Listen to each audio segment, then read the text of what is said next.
Welcome back to Crumbs. Today we're going to show you how to decline a call with the earbuds with the Lightning connector. These are the physical cable Lightning connector. That's the same one that you use to charge your phone or your iPad. So it goes connected in there.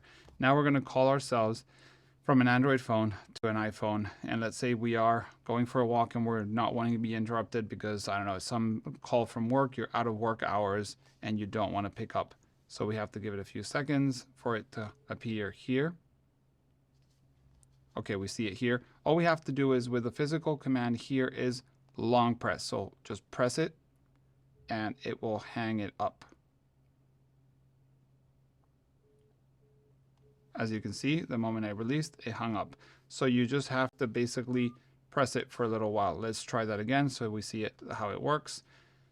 We have this little physical stem here and we see, oh my God, it's work. I don't want to pick up. Hold it for a few seconds, let go. That hung up the phone call. We didn't pick them up. They'll get the message that we're out of work and we don't want to talk to anybody. So that's how to kind of call with the earbuds with Lightning connector.